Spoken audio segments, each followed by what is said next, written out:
मैं तिलकराज भगत, vice president Bharatiya Janata party Jammu Kashmir UT 80 मोर्चा। मैं अपने दिल की गहराइयों से आप सब देशवासियों को और कठुआ वासियों को इस दिवाली के उत्सव पे बहुत बहुत शुभकामनाएं देता हूं। पिछले 2 वर्ष से हम महामारी से जूझते रहे, कोरोना महामारी से। बहुत से लोग हमसे जुदा हो गए, बहुत से लोग चले गए। अब भगवान राम की कृपा हुई है, अब हम कोरोना महामारी से आज़ाद हुए हैं। और इस बार मैं कहता हूँ कि बड़ी खुशियों से और धूमधाम से इस पर्व को, इस त्यौहार को, जो हिंदुओं का सबसे बड़ा त्यौहार है, इसको खुशी खुशी से मनाना चाहिए। कहते हैं इस दिन भगवान राम जब रावण का वध करके जब वापस अयोध्या लौटे थे तो लोगों ने दीपमाला जलाकर भगवान राम का स्वागत किया था और खुशियां मनाई थी। इसी तरह से हमें भी, अगर कोई हमारे अंदर कोई रावण कोई छुपा हुआ है या बुराई अंदर कोई छुपी हुई है, उसको मार करके हमें भी एक अच्छा जीवन जीने की कोशिश करनी चाहिए।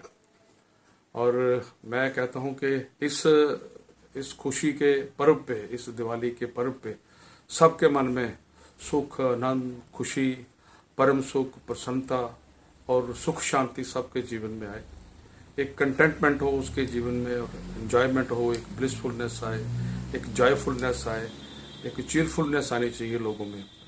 तो मैं कहता हूं कि इस बार भगवान राम आपके घर को खुशियों की बरसात करे और दुख का नाश करे। रोशनी के दिए आपके घर को और आपकी ज़िंदगी को हमेशा रोशन करें। और इसी तरह से प्रेम की फुलवारी जैसे उसकी अनार की जैसे निकलता है बाहर, इसी तरह से आपके जीवन में प्रेम की फुलवारी का एक आगमन होना चाहिए। तो इसके साथ मैं आगे ये त्यौहार जो हमारा जो है, इसके साथ आगे भाई दूज का त्यौहार भी है, तो मैं इसको भी हमें बड़ी धूमधाम से मनाना चाहिए। कहते हैं जब भगवान कृष्ण जब नरकासुर का वध करके आए थे तो वो अपनी बहन सुभद्रा के पास गए, तो उस बहन सुभद्रा ने उनका टीका लगाकर उसका स्वागत किया था। और उसी खुशी में हम ये पर्व मनाते हैं, जो भाई दूज का जो त्यौहार है।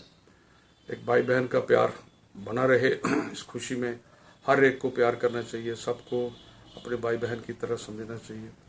कोई दिल में कोई मन मुटाव या कोई कलेश वगैरह अपने घर में नहीं रखना चाहिए। अगर किसी के खिलाफ कोई मन मुटाव है तो मैं कहता हूँ इस दिवाली के दिन, अब जो पर्व हमारे आ रहे हैं, इस दिन हमको भुला करके उनको माफ़ कर देना चाहिए। क्योंकि जीवन में एक माफ़ करना एक सबसे एक बड़ी बात होती है, और वही बड़ा इंसान होता है जो किसी को माफ़ कर देता है। इससे पहले मैं कहता हूँ सबसे पहले अपने आप को माफ़ कर देना चाहिए, क्योंकि जाने अनजाने में हम सबसे बहुत गलतियाँ होती हैं। और जो साथ में अपने कई बार सगे संबंधी होते हैं उनके खिलाफ भी कई बार मन मुटाव हो जाता है, तो उनको भी माफ़ कर देना चाहिए। और उससे इंसान का मन भी हल्का हो जाता है और जीवन भी उसका सरल हो जाता है। और इंसान को कभी भी किसी को बदलने की कोशिश नहीं करनी चाहिए। इंसान जैसा भी हो उसको स्वीकार करना चाहिए। यही हमारा एक जीवन है। और इस दिवाली के पर्व पे हमें कुछ सीखना चाहिए, क्योंकि भगवान राम जो हैं उन्होंने ये जो लीला की थी, क्योंकि भगवान विष्णु का 7वां अवतार थे, जो जब वो धरती पे आए तो उन्होंने एक लीला की थी। यहाँ पे लीला करके सबको समझाया था कि जीवन कैसे जिया जाता है, जो ये सक्सेसफुल जीवन की क्या क्वालिटीज़ होती हैं। तो उसी को आगे रखते हुए हमें खुशी खुशी ये दिवाली का त्यौहार और भाई दूज का त्यौहार मनाना चाहिए। मैं इसके साथ ही सबको बहुत बहुत शुभकामनाएं देता हूँ। और ये हमारा सनातन का त्यौहार है, दीपों का त्यौहार है। माँ लक्ष्मी के पूजन से घर में सुख और समृद्धि आती है। तो दिल में कोई मन मुटाव हो उसको आप मिटा दीजिए। मैं 1-2 पंक्तियाँ कहूँगा। हर गम को बुला देना इस दिवाली से पहले, हर गम को भुला देना दिवाली से पहले, हर दुख को मिटा देना इस दिवाली से पहले।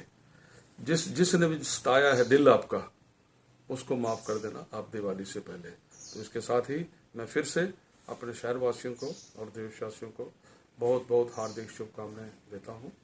जय हिंद, जय भारत।